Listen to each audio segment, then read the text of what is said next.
Hello ಮಕ್ಕಳೇ, ಇವತ್ತಿನ video ಪಾಠಕ್ಕೆ ಎಲ್ಲರಿಗೂ ಸ್ವಾಗತ. ಇವತ್ತು ನಾವು ಏನು ಮಾಡೋಣ ಅಂತಂದರೆ ಎರಡು ಚರಾಕ್ಷರಗಳಿರುವ ರೇಖಾತ್ಮಕ ಸಮೀಕರಣಗಳ ಜೋಡಿಗಳು ಎಂಬ ಅಧ್ಯಾಯದ ಬಗ್ಗೆ ಅಭ್ಯಾಸ ಮಾಡೋಣ. ಈಗಾಗಲೇ ನೀವು ಹೆಸರು ನೋಡಿದ ತಕ್ಷಣ ನಿಮಗೆ 9th ಕ್ಲಾಸಲ್ಲಿ ಕಲ್ತಿರುವಂಥದ್ದು ಅಂದರೆ 9ನೇ ತರಗತಿಯಲ್ಲಿ ಕಲ್ತಿರುವಂಥ ಎರಡು ಚರಾಕ್ಷರಗಳಿರುವ ರೇಖಾತ್ಮಕ ಸಮೀಕರಣಗಳ ಜೋಡಿ ಅಂತಲ್ಲ, ಜಸ್ಟ್ ಸಮೀಕರಣಗಳು ಅಂತ ಅಧ್ಯಾಯದ ಬಗ್ಗೆ ನೀವೇನು ಮಾಡಿದ್ದೀರಾ ಅಂದರೆ ಅಭ್ಯಾಸ ಮಾಡಿದ್ದೀರಾ. ಹಾಗಾದರೆ ಇಲ್ಲಿ ಜೋಡಿಗಳು ಅಂತ ಈ ಒಂದು ಪದವನ್ನು ಈ ಒಂದು ಅಧ್ಯಾಯದಲ್ಲಿ ಸೇರಿಸಿದ್ರು. ಯಾಕೆ ಸೇರಿಸಿದ್ರು? ಹಾಗಾದರೆ ಸೇರಿಸಲಿಕ್ಕೆ ಏನು ಕಾರಣ ಅಂಥೇಳಿ ನಾವೇನು ಮಾಡೋಣ ಅಂತಂದರೆ ಈಗ ಒಂದೊಂದು ಪದದ ಅರ್ಥವನ್ನು ನೋಡ್ತಾ ಆ ಜೋಡಿ ಅಂಥೇಳಿ ಪದವನ್ನು ಯಾಕೆ ಸೇರಿಸಿದ್ರು ಅಂತೇಳ್ಬಿಟ್ಟು ನೋಡೋಣ. ಮೊದಲೇದಾಗಿ ನಾವೇನು ಮಾಡೋಣ ಅಂತಂದರೆ ಸಮೀಕರಣ ಅಂತಂದರೆ ಏನು ಅಂಥೇಳಿ ನೋಡೋಣ. ಸಮೀಕರಣ ಅಂತಂದರೆ ಇವಾಗ ಆಲ್ರೆಡಿ ನೀವು 8th ಕ್ಲಾಸಲ್ಲಿ ಕಲ್ತಿದ್ದೀರಾ. ಏನು ಅಂತಂದರೆ ಎರಡು ಬೀಜೋಕ್ತಿಗಳ ಸಮತೆಯನ್ನು ನಾವೇನಂತ ಕರಿತೀವಿ ಅಂತಂದರೆ ಸಮೀಕರಣ ಅಂತ ಹೇಳ್ತೀರ. ಎರಡು ಬೀಜೋಕ್ತಿಗಳ ಸಮತೆಯನ್ನು ನಾವೇನಂತ ಕರಿತೀವಿ ಅಂತಂದರೆ ಸಮೀಕರಣ ಅಂತ ಕರಿತೀವಿ. ಹಾಗಾದರೆ ಆ ಸಮೀಕರಣದ ಕೆಲವೊಂದಿಷ್ಟು ಉದಾಹರಣೆಗಳನ್ನು ನೋಡೋಣ. ಏನು ಒಂದನೇದು ಯಾವುದಪ್ಪ ಅಂತಂದರೆ x + 5 = 8 ಅಂಥೇಳಿ. ಇದು ಒಂದು ನಮಗೇನಾಗುತ್ತೆ ಬೀಜೋಕ್ತಿ. ಇದು ಒಂದು ಬೀಜೋಕ್ತಿ ಅದು ಅದರ ಮಧ್ಯಭಾಗದಲ್ಲಿ ನಾವೇನು ಮಾಡಿದ್ದೀವಿ ಅಂತಂದರೆ ಸಮ ಚಿಹ್ನೆಯನ್ನು ಹಾಕಿದ್ದೀವಿ. ಹಾಗಾಗಿ ಇದನ್ನು ನಾವೇನಂತ ಕರಿತೀವಿ ಅಂತಂದರೆ ಸಮೀಕರಣ ಅಂತ ಹೇಳ್ತೀವಿ. ಎರಡನೇದಾಗಿದೆ ಯಾವುದಪ್ಪ ಅಂತಂದರೆ 2p - 3 = 5 ಅಂತ. ನೆಕ್ಸ್ಟ್ ಮೂರನೇದು ಯಾವುದಪ್ಪ ಅಂದರೆ y² + 3y = 5 ಅಂತ. x + y = 15 ಅಂತ. 2x - 8 = 1/6 ಅಂತ. 2p + q = 9 ಅಂತ. ಈ ರೀತಿ ಇರುವಂತಹ ಸಮೀಕರಣಗಳನ್ನು ಇವಷ್ಟೇ ಅಲ್ಲ, ಮತ್ತು ಬೇರೆ ಸಾಕಷ್ಟು ಸಮೀಕರಣಗಳನ್ನು ಏನು ನೋಡ್ಬೋದು ನೀವು. ಎರಡು ಬೀಜೋಕ್ತಿಗಳ ಸಮತೆ ಅಂತ ಇರಬಹುದಕ್ಕೆ, ಅದಕ್ಕೇನಂತ ಕರಿತೀವಿ ನಾವು ಸಮೀಕರಣಗಳು ಅಂತ ಹೇಳ್ತೀರ. ಅದೇ ರೀತಿಯಾಗಿ ನೀವು ಕಾಣಿಸ್ಬಹುದು, ಇಲ್ಲೇ ನೀವು ನೋಡ್ಬೋದು ಏನಪ್ಪ ಅಂತಂದರೆ ಇಲ್ಲಿ ಎಕ್ಸದ ಘಾತಾಂಕ ಎಷ್ಟಿದೆ ನಿಮಗಂತಂದರೆ 1 ಇದೆ. ಇಲ್ಲೂ ಕೂಡ ಎರಡರದ್ದು ಪಿ ಘಾತಾಂಕ ಎಷ್ಟಿದೆ ಅಂತಂದರೆ 1 ಇದೆ. ಆದರೆ ಇಲ್ಲಿ y ಘಾತಾಂಕ ಎಷ್ಟಿದೆಯಪ್ಪ ಅಂದರೆ 2 ಇದೆ. ಇಲ್ಲಿ x ಘಾತಾಂಕ ಏನಿದೆ ಅಂದರೆ 1 ಇದೆ. ಇಲ್ಲೂ ಕೂಡ y ಘಾತಾಂಕ ಏನಪ್ಪ ಇದೆ ಅಂದರೆ 1 ಇದೆ. ಆಮೇಲೆ ಇಲ್ಲೂ ಕೂಡ x ಘಾತಾಂಕ 1 ಇದೆ. ಆಮೇಲೆ ಇಲ್ಲಿನೂ ಪಿ ಘಾತಾಂಕ 1 ಇದೆ. ಆಮೇಲೆ q ಘಾತಾಂಕ 1 ಇದೆ. ನಾನು ಯಾಕೆ ಈ ಥರ ಇದನ್ನು ಹೇಳ್ತಾ ಇದ್ದೀನಿ ಅಂತಂದರೆ ಯಾವ ಒಂದು ಚರಾಕ್ಷರದ ಘಾತಾಂಕ ಒಂದನ್ನು ಮಾತ್ರ ಹೊಂದಿರುತ್ತಲ್ಲ ಅದಕ್ಕೆ ನಾವೇನಂತ ಕರಿತೀವಿ ಅಂತಂದರೆ ರೇಖಾತ್ಮಕ ಸಮೀಕರಣ ಅಂತ ಹೇಳ್ತೀವಿ. ಏನಂತ ಕರಿತೀರಾ? ರೇಖಾತ್ಮಕ ಸಮೀಕರಣ ಅಂತ ಕರಿತೀವಿ. ಏನು ಅಂತಂದರೆ ಚರಾಕ್ಷರದ ಘಾತ ಒಂದನ್ನು ಮಾತ್ರ ಹೊಂದಿರುವ ಸಮೀಕರಣವನ್ನು ನಾವೇನಂತ ಕರಿತೀವಿ ಅಂತಂದರೆ ರೇಖಾತ್ಮಕ ಸಮೀಕರಣ ಅಂತ ಹೇಳ್ತೀವಿ. ಹಾಗಾದರೆ ಈಗ ಮೇಲಿನ ಮತ್ತೆ ಅವೇ ಎಕ್ಸಾಂಪಲ್ಸ್ಗಳನ್ನು ನೋಡೋಣ, ಅವೇ ಉದಾಹರಣೆಗಳನ್ನು ನೋಡೋಣ. ಇಲ್ಲಿ ಚರಾಕ್ಷರ ಯಾವುದಿದೆ? x ಇದೆ. ಹಾಗಾಗಿ ಇಲ್ಲಿ ಕೇವಲ ಒಂದೇ ಒಂದು ಚರಾಕ್ಷರ ಇದೆ. ಆಮೇಲೆ ಇಲ್ಲಿ ಎಷ್ಟು ಚರಾಕ್ಷರಗಳಿದ್ದಾವೆ? ಇಲ್ಲಿಯೂ ಕೂಡ ಒಂದೇ ಚರಾಕ್ಷರ ಇದೆ. ಇಲ್ಲಿ ಎಷ್ಟು ಚರಾಕ್ಷರಗಳಿದ್ದಾವೆ? ಇಲ್ಲಿಯೂ ಕೂಡ ನಮಗೇನಿದೆ ಅಂದರೆ ಒಂದೇ ಚರಾಕ್ಷರ ಇದೆ. ಈ ಒಂದು ಉದಾಹರಣೆಯಲ್ಲಿ ನೋಡ್ರಿ, ಇಲ್ಲಿ ಎಷ್ಟಿದ್ದಾವೆ ಅಂತಂದರೆ ಚರಾಕ್ಷರಗಳು 2 ಚರಾಕ್ಷರಗಳಿದ್ದಾವೆ. ಇಲ್ಲಿ ಎಷ್ಟು ಚರಾಕ್ಷರಗಳಿದ್ದಾವೆ? ಇಲ್ಲೂ 2 ಚರಾಕ್ಷರಗಳಿದ್ದಾವೆ. ಹಾಗಾಗಿ 2 ಚರಾಕ್ಷರಗಳು ಇರುವಂತಹ ಒಂದು ಸಮೀಕರಣವನ್ನು ನಾವೇನಂತ ಕರಿತೀವಿ ಅಂತಂದರೆ 2 ಚರಾಕ್ಷರಗಳಿರುವ ರೇಖಾತ್ಮಕ ಸಮೀಕರಣ. ರೇಖಾತ್ಮಕ ಅನ್ಬೇಕಾಗಿತ್ತು ಅಂತಂದರೆ ಏನಾಗಿರಬೇಕು ಅಂದರೆ ಚರಾಕ್ಷರದ ಘಾತಾಂಕ 1 ಇರಬೇಕು. 2 ಚರಾಕ್ಷರಗಳು ಅಂತ ಆಗಬೇಕಾಗಿತ್ತು ಅಂತಂದರೆ 2 ಚರಾಕ್ಷರಗಳಿರಬೇಕು. ಅವುಗಳ ಘಾತಾಂಕನೂ ಕೂಡ ನಮಗೇನಾಗಿರಬೇಕು ಅಂತಂದರೆ ಒಂದೇ ಆಗಿರಬೇಕು. ಅಂಥ ಒಂದು ಸಮೀಕರಣವನ್ನು ನಾವೇನಂತ ಕರಿತೀವಿ ಅಂದರೆ 2 ಚರಾಕ್ಷರಗಳಿರುವ ರೇಖಾತ್ಮಕ ಸಮೀಕರಣ ಅಂತ ಹೇಳ್ತೀವಿ. ಹಾಗಾದರೆ 2 ಚರಾಕ್ಷರಗಳಿರುವ ರೇಖಾತ್ಮಕ ಸಮೀಕರಣದ ಆದರ್ಶ ರೂಪ ಈಗಾಗಲೇ ನೀವು 9th ಕ್ಲಾಸಲ್ಲಿ ಕಲ್ತಿದ್ದೀರಾ. ಏನಪ್ಪ ಅಂದರೆ ax + by + c = 0 ಅಂಥೇಳಿ. ಏನು ಅಂತಂದರೆ ಇದು ನಮಗೇನಾಗುತ್ತೆ ಅಂದರೆ 2 ಚರಾಕ್ಷರಗಳಿರುವ ರೇಖಾತ್ಮಕ ಸಮೀಕರಣದ ಆದರ್ಶ ರೂಪ. ಇಲ್ಲಿ ನಿಮ್ಗೆ ನೋಡ್ಬೋದು ನೀವು ಏನು ಅಂತಂದರೆ x ಘಾತಾಂಕನೂ ಕೂಡ 1 ಇದೆ, y ಘಾತಾಂಕನೂ ಕೂಡ ನಮಗೆ 1 ಇದೆ. ಹಾಗಾಗಿ ಈ ಒಂದು ಸಮೀಕರಣವನ್ನು ನಾವೇನಂತ ಕರಿತೀವಿ? 2 ಚರಾಕ್ಷರಗಳಿರುವ ರೇಖಾತ್ಮಕ ಸಮೀಕರಣಗಳು ಅಂತ ಹೇಳ್ತೀವಿ. ಹಂಗಂದ್ರೆ ಅದರ ಅರ್ಥ ಏನಪ್ಪ ಅಂತಂದರೆ a, b ಮತ್ತು c ವಾಸ್ತವ ಸಂಖ್ಯೆಗಳಾಗಿರುವ a, b ಮತ್ತು c ವಾಸ್ತವ ಸಂಖ್ಯೆಗಳಾಗಿರುವ a ಮತ್ತು b ಎರಡೂ 0 ಅಲ್ಲದಿರುವ ಯಾವುದೇ ಸಮೀಕರಣವನ್ನು ಎರಡು ಚರಾಕ್ಷರಗಳಿರುವ ರೇಖಾತ್ಮಕ ಸಮೀಕರಣ ಎನ್ನುವರು. ಸೊ ಈ ಎ ಮತ್ತು ಬಿ ಮತ್ತು ಸಿ ವಾಸ್ತವ ಸಂಖ್ಯೆಗಳಲ್ಲದೆ ಕೂಡ ಎ ಮತ್ತು ಬಿಯನ್ನು ನಾವೇನಂತ ಕರಿತೀವಿ, ಎಕ್ಸ್ ಮತ್ತು ವಾಯ್ ಸಹಗುಣಕಗಳಂತ ಕರಿತೀವಿ. ಆಮೇಲೆ ಸಿಯನ್ನು ನಾವೇನಂತ ಕರಿತೀವಿ ಅಂತಂದರೆ ಸ್ಥಿರಾಂಕ ಅಂತ ಹೇಳ್ತೀವಿ. ಸೊ ಈಗ ನಿಮ್ಗೆ ಇನ್ನೂ ಒಂದು ಪಾಯಿಂಟ್ ನೆನಪಾಗಬಹುದು. ಏನಪ್ಪ ಅಂತಂದರೆ ಎರಡು ಚರಾಕ್ಷರಗಳಿರುವಂತಹ ಒಂದು ರೇಖಾತ್ಮಕ ಸಮೀಕರಣಕ್ಕೆ ನಮಗೇನಿರ್ತವೆ ಅಂತಂದರೆ ಅನಂತ ಪರಿಹಾರಗಳಿರ್ತವೆ. ಅನಂತ ಪರಿಹಾರಗಳಿರ್ತವೆ ಅಂತಂದರೆ ಅದರ ಅರ್ಥ ಏನಪ್ಪ ಅಂತಂದರೆ ಎಕ್ಸ್ ಬೆಲೆಯನ್ನು ನೀವು ಹಾಕಿದಾಗ ಆ ಒಂದು ಎಕ್ಸ್ ಬೆಲೆಗೆ ಅನುಗುಣವಾಗಿ ವಾಯ್ ಬೆಲೆಗಳು ಬೇರೆ ಬೇರೆ ಬರ್ತವೆ. ಅದೇ ರೀತಿಯಾಗಿ ವಾಯ್ ಬೆಲೆಗಳನ್ನು ಹಾಕಿದಾಗ ಎಕ್ಸ್ ಬೆಲೆಗಳು ಕೂಡ ಬೇರೆ ಬೇರೆ ಬರ್ತವೆ. ಹಾಗಾಗಿ ನಮಗೆ ಏನಾಗಂಗಿಲ್ಲ ಅಂತಂದರೆ ನಿರ್ದಿಷ್ಟವಾಗಿ ನಮಗೆ ಎಕ್ಸ್ ಮತ್ತು ವಾಯ್ದ ಬೆಲೆಗಳು ಅಂದರೆ ಪರಿಹಾರಗಳು ಸಿಗಂಗಿಲ್ಲ. ನಮಗೆ ಇವು ಏನು ಸಿಗ್ತವೆ ಇಲ್ಲಿ ಅಂತಂದರೆ ಅನಂತ ಪರಿಹಾರಗಳು ಸಿಗ್ತವೆ. ಸೊ ಹಾಗಾಗಿ ನಮಗೆ ಈ ಒಂದು ಸಮೀಕರಣಕ್ಕೆ ಯಾವುದು A X plus B Y plus C is equal to 0 ಅಂದರೆ ಎರಡು ಚರಾಕ್ಷರಗಳಿರುವ ರೇಖಾತ್ಮಕ ಸಮೀಕರಣಕ್ಕೆ ನಾವು ನಿರ್ದಿಷ್ಟವಾದಂತಹ ಒಂದು ಪರಿಹಾರವನ್ನು ಕಂಡುಹಿಡ್ಕೋಬೇಕಾಗಿತ್ತು ಅಂತಂದರೆ ನಾವೇನು ಮಾಡಬೇಕಪ್ಪ ಅಂತಂದರೆ ಅದಕ್ಕೆ ಕರೆಕ್ಟಾಗಿ ಇನ್ನೊಂದು ಹಂತದ ಒಂದು ಸಮೀಕರಣವನ್ನು ತಗೊಂಡು ಎರಡನ್ನು ಒಟ್ಟಿಗೆ ನಾವೇನು ಮಾಡಬೇಕು, ಬಿಡಿಸಿದಾಗ ಎರಡನ್ನು ಜೊತೆಯಾಗಿ ಬಿಡಿಸಿದಾಗ ನಮಗೇನಾಗ್ತೈತೆ ಅಂತಂದರೆ ಎಕ್ಸ್ ಮತ್ತು ವಾಯ್ಗಳಿಗೆ ನಿರ್ದಿಷ್ಟವಾದಂತಹ ಒಂದು ಪರಿಹಾರ ದೊರೆಯುತ್ತೆ. ಹಾಗಾಗಿ ಈ ಒಂದು ಅಧ್ಯಾಯದಲ್ಲಿ ಏನು ಮಾಡಿದ್ದಾರೆ ಅಂತಂದರೆ ಜೋಡಿಗಳು ಅಂತ ಅರ್ಥ, ಅಂದರೆ ಜೋಡಿಗಳು ಅಂಥೇಳಿ ಒಂದು ಪದವನ್ನು ಸೇರಿಸಿದ್ದಾರೆ. ಸೊ ಹಾಗಾಗಿ ಎರಡು ಚರಾಕ್ಷರಗಳಿರುವ ರೇಖಾತ್ಮಕ ಸಮೀಕರಣಕ್ಕೆ ಜೋಡಿಯ ಪದವನ್ನು ಸೇರಿಸಿದ್ದಕ್ಕೆ ನಿಮ್ಗೆ ಅರ್ಥ ಆಯ್ತಲ್ಲ. ಯಾಕೆ ಸೇರಿಸಿದ್ದು ಅಂತಂದರೆ ನಮಗೆ ಇದಕ್ಕೆ ಅನಂತ ಪರಿಹಾರಗಳು ಸಿಗ್ತವೆ. ಯಾವುದಕ್ಕೆ ಅನಂತ ಪರಿಹಾರಗಳು ಸಿಗ್ತವೆ? ಈ ಒಂದು ಎರಡು ಚರಾಕ್ಷರಗಳಿರುವ ರೇಖಾತ್ಮಕ ಸಮೀಕರಣಕ್ಕೆ. ಸೊ ನಮಗೆ ಅದಕ್ಕೆ ನಿರ್ದಿಷ್ಟವಾದಂತಹ ಒಂದು ಪರಿಹಾರ ದೊರಿಬೇಕಾದ್ರೆ ನಾವೇನು ಮಾಡಬೇಕು ಅಂತಂದರೆ ಅಂಥದ್ದೇ ಆದಂತಹ ಇನ್ನೂ ಒಂದು ಸಮೀಕರಣವನ್ನು ತಗೊಂಡು ಎರಡನ್ನೂ ನಾವೇನು ಮಾಡಬೇಕು ಅಂತಂದರೆ ಜೊತೆಯಾಗಿ ಬಿಡಿಸಿದಾಗ ಏನಾಗುತ್ತೆ ಅಂತಂದರೆ ನಮಗೆ ಆ ಒಂದು ಸಮೀಕರಣಕ್ಕೆ ಪರಿಹಾರ ಸಿಗತ್ತೆ. ಸೊ ಹಾಗಾದರೆ ಆ ಒಂದು ಸಮೀಕರಣ ಜೋಡಿ ಅಂದರೆ ಅರ್ಥ ಏನು? ಎರಡು ಸಮಾನ ಚರಾಕ್ಷರಗಳಿರುವ ಅಂತ ಹೇಳ್ತಾ ಇದ್ದಾರೆ. ಎರಡು ಸಮಾನ ಚರಾಕ್ಷರಗಳಿರುವ ಎರಡು ರೇಖಾತ್ಮಕ ಸಮೀಕರಣಗಳನ್ನು ನಾವೇನಂತ ಕರಿತೀವಿ ಅಂದರೆ ಎರಡು ಚರಾಕ್ಷರಗಳಿರುವ ರೇಖಾತ್ಮಕ ಸಮೀಕರಣಗಳ ಜೋಡಿ ಅಂತ ಹೇಳ್ತೀವಿ.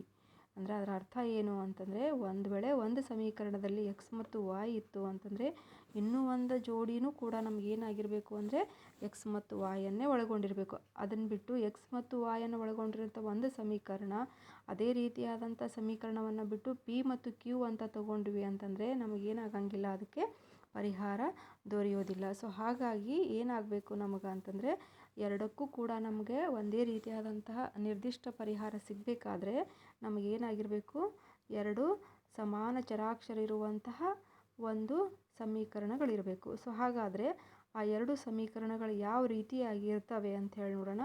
ನಿಮಗೆ ಈಗಾಗಲೇ ಏನಿದೆ ಅಂತಂದರೆ ಆದರ್ಶ ರೂಪ ಗೊತ್ತಿದೆ.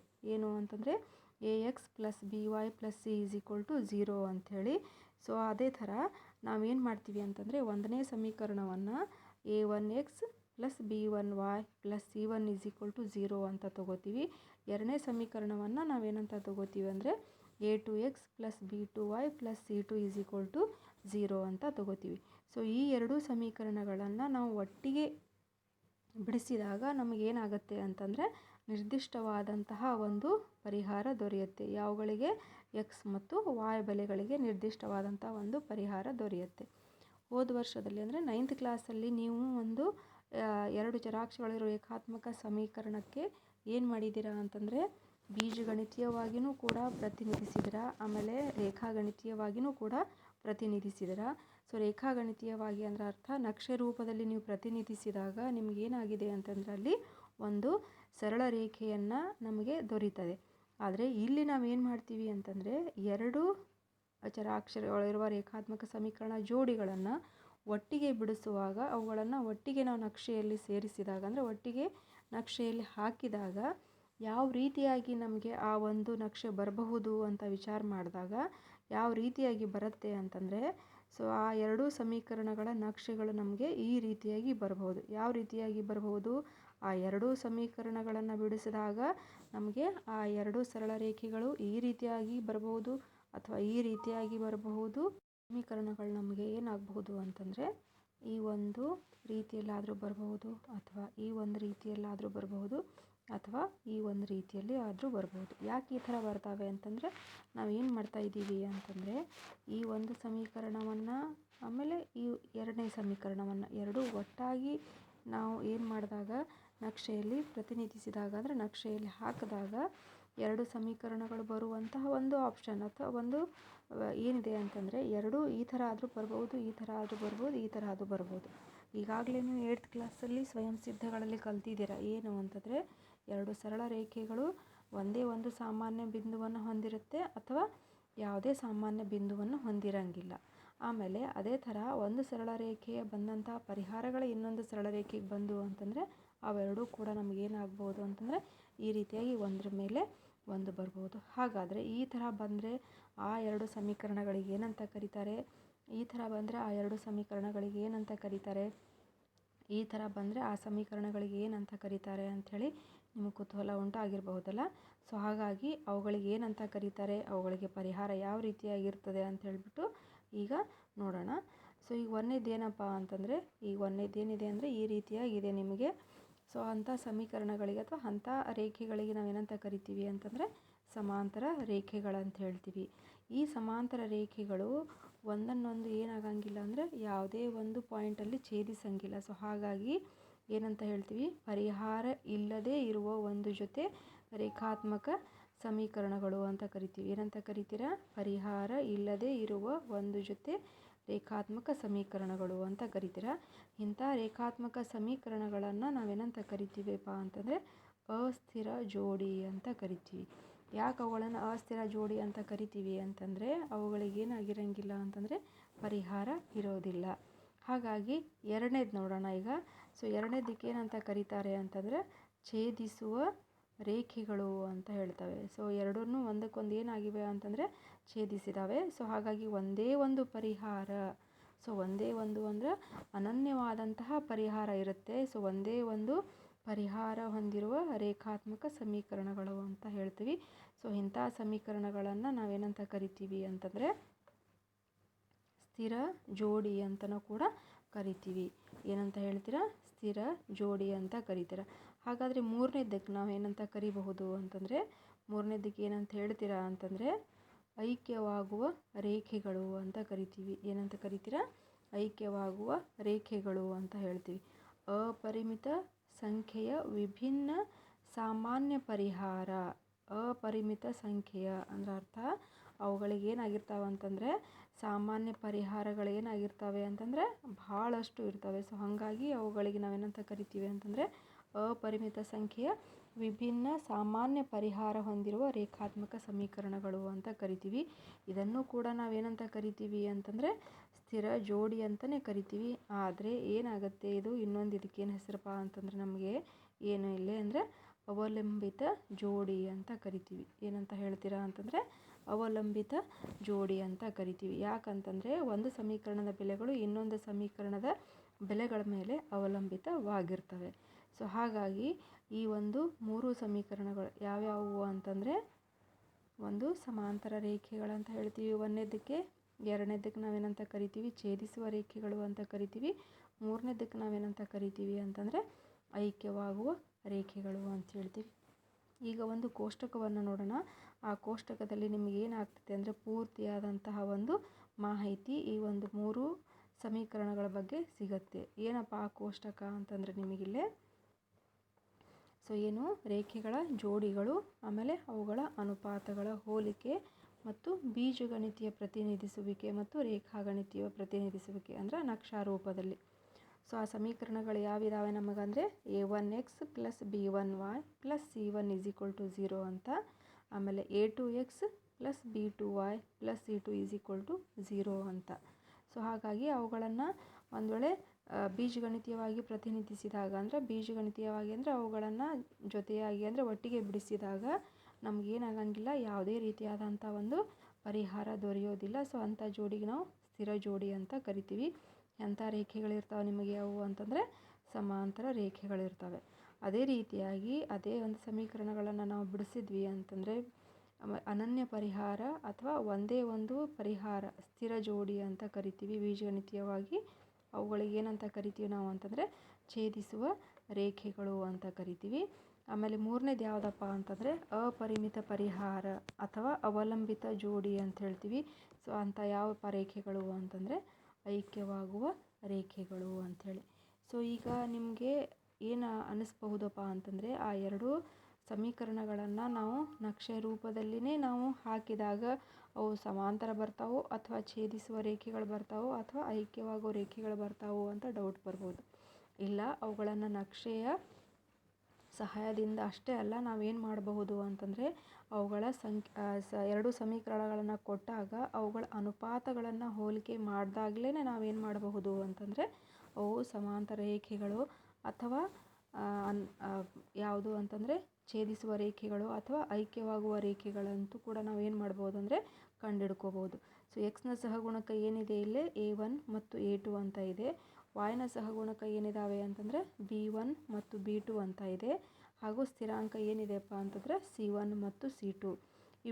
ಇವು ಮೂರು ಥರದ್ದು ಸಹಗುಣಕಗಳ ನಾವು ಹೋಲಿಕೆಯನ್ನು ಮಾಡಿದಾಗನೇ ನಾವೇನು ಮಾಡಬಹುದು ಅಂತಂದರೆ ಆ ಒಂದು ರೇಖೆಗಳು ಯಾವ ರೀತಿಯಾಗಿ ಬರ್ತದೆ ಅಂದರೆ ಅವುಗಳೇ ನಮಗೇನಪ್ಪ ಅಂದರೆ ಸ್ಥಿರ ಜೋಡಿನೋ ಅಥವಾ ಅಸ್ಥಿರ ಜೋಡಿ ಅಂತಲೂ ಕೂಡ ನಾವೇನು ಮಾಡ್ಕೋಬಹುದು ಅಂತಂದರೆ ಕಂಡುಹಿಡ್ಕೋಬೋದು. ಸೊ ಹೇಗಪ್ಪ ಅಂತಂದರೆ ಸಮಾಂತರ ರೇಖೆಗಳು ಇರಬೇಕಾಗಿತ್ತು ಅಂತಂದರೆ ಅವುಗಳ ಅನುಪಾತಗಳನ್ನು A1/A2, B1/B2 ಮತ್ತು C1/C2 ಮಾಡಿದಾಗ ಒಂದು ವೇಳೆ A1/A2 = B1/B2 is not equal to C1/C2 ಅಂತ ಬಂತಂದರೆ ಅಂಥ ಒಂದು ಸಮೀಕರಣಗಳು ನಮಗೇನಾಗಿರ್ತವೆ ಅಂತಂದರೆ ಸಮಾಂತರ ರೇಖೆಗಳಾಗಿರ್ತವೆ. ಅವುಗಳಿಗೆ ಯಾವುದೇ ರೀತಿಯಾದಂತಹ ಒಂದು ಪರಿಹಾರ ಇರೋದಿಲ್ಲ. ಒಂದು ವೇಳೆ A1/A2 = B1/B2 ಬಂತು ಅಂತಂದರೆ ಅಂಥ ರೇಖೆಗಳು ಯಾವ ರೀತಿಯಾಗಿರ್ತಾವಪ್ಪ ಅಂತಂದರೆ ಛೇದಿಸುವ ರೇಖೆಗಳಿರ್ತವೆ. ಅವುಗಳಿಗೆ ಏನಾಗಿರ್ತೈತೆ ಅಂತಂದರೆ ಒಂದೇ ಒಂದು ಪರಿಹಾರ ಇರುತ್ತೆ ಅಥವಾ ಅನನ್ಯ ಪರಿಹಾರ ಅಂತ ಕೂಡ ನಾವು ಕರಿತೀವಿ. ಒಂದು ವೇಳೆ A1/A2 = B1/B2 = C1/C2 ಅಂತ ಬಂತು ಅಂತಂದರೆ ಅವುಗಳಿಗೆ ಅಪರಿಮಿತ ಪರಿಹಾರ ಇರುತ್ತೆ. ಸೊ ಅವು ಎಂಥ ರೇಖೆಗಳಾಗಿರ್ತವೆ ನಿಮಗೆ ಅಂತಂದರೆ ಐಕ್ಯವಾಗುವ ರೇಖೆಗಳು ಅಂತ ಹೇಳ್ತೀವಿ. ಸೊ ಈ ರೀತಿಯಾಗಿ ಕೊಟ್ಟಿರುವಂತಹ ಸಮೀಕರಣಗಳ ಅನುಪಾತಗಳ ಹೋಲಿಕೆ ಮೇಲೂ ಕೂಡ ನಾವೇನು ಮಾಡಬಹುದು ಅಂತಂದರೆ ಅವು ಯಾವ ರೀತಿಯಾದಂತಹ ಒಂದು ಪರಿಹಾರ ಬರುತ್ತೆ, ಆಮೇಲೆ ಯಾವ ರೀತಿಯಾದಂತಹ ಒಂದು ನಕ್ಷಾ ರೂಪದಲ್ಲಿ ನಮಗೆ ಬರುತ್ತೆ ಅಂತ ಕೂಡ ನಾವೇನು ಮಾಡ್ಬೋದು ಅಂದರೆ ಕಂಡುಹಿಡಿಬೋದು.